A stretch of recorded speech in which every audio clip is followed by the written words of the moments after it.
अच्छा, जब आपसे एग्जाम में पूछे डिफाइन द टर्म इनोवेशन, तो आपने ये नहीं मेंशन करना आंसर के अंदर innovation means ability to innovate something.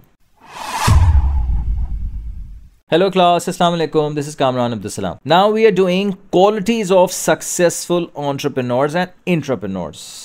कुछ फीचर्स, कुछ क्वालिटीज इन लोगों में कॉमन है। वो क्या क्वालिटीज हैं? They should be innovative. अच्छा, जब आपसे एग्जाम में पूछे डिफाइन द टर्म इनोवेशन, तो आपने ये नहीं मेंशन करना आंसर के अंदर innovation means ability to innovate something. Market size means that is the size of the market, और market share means that is the share of the market.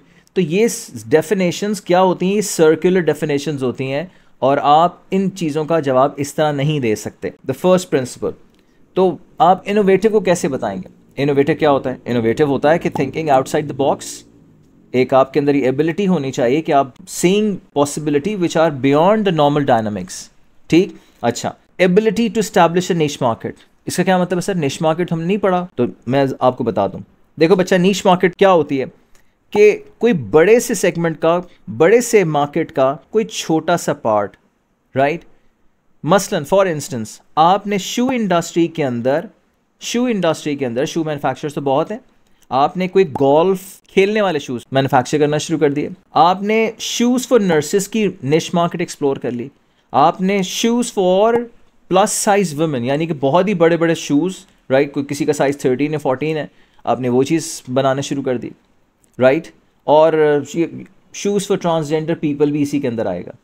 तो that means कि आप इनोवेटिव हैं, you are thinking beyond the obvious, आप thinking outside the box कर रहे हैं। तो ये एंटरप्रेन्योर्स की और एंटरप्रेन्योर्स की दैट्स द फर्स्ट कैरेक्टरिस्टिक।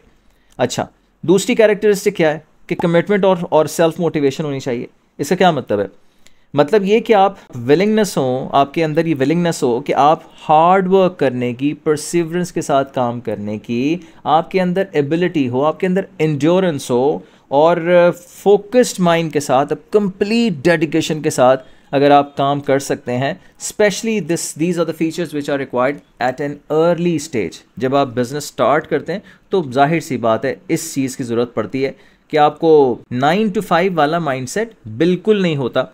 और ये किन लोगों का होता है? ये जॉब ओरिएंटेड लोगों का होता है, राइट। बिजनेस वाले को तो इस चीज़ से कोई गर्ज नहीं है कि मुझे आने का टाइम है, मेरा जाने का टाइम नहीं है।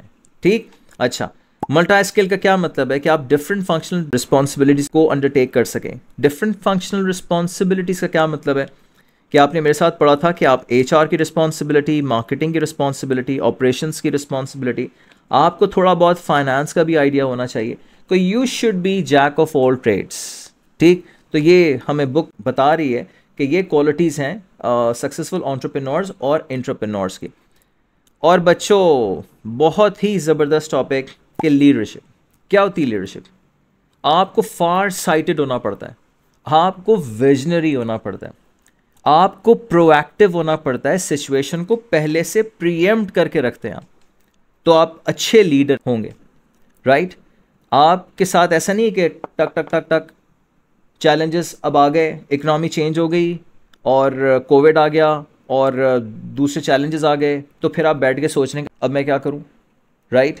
तो फिर ये लीडरशिप की क्वालिटी नहीं है। लीडरशिप तो बहुत पहले से चीज़ों को फोरसी करके रखते हैं, प्रीएम्प्ट करके रखते हैं, प्रोएक्टिव होते हैं। लीडर प्रोएक्टिव होते हैं, लीडर्स रिएक्टिव नहीं होते। एबिलिटी टू बाउंस बैक क्या होती है? और मैंने इसी वजह से एक स्टीव जॉब की तस्वीर यहाँ पे लगाई हुई कि एक साल ऐसा हुआ था कि the business he actually started, he was fired from the business. Pancreas का इसको कैंसर डायग्नोज हुआ था, इसको डिवोर्स हो गई थी, फैमिली इश्यूज भी थे। तो आपकी अप्रोच ये होनी चाहिए कि come what may I will strike back harder to life, right.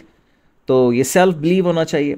और रिस्क टेकिंग एबिलिटी क्या है? रिस्क टेकिंग एबिलिटी है ये कि आप नए प्रोडक्ट्स, नए फीचर्स, नए मेथड्स को इंट्रोड्यूस करते हैं विद अ फर्म बिलीफ के हाँ चलो ठीक है, कोई चीज़ें सक्सेसफुल होंगी, कोई चीज़ें नहीं हो सकेंगी, राइट।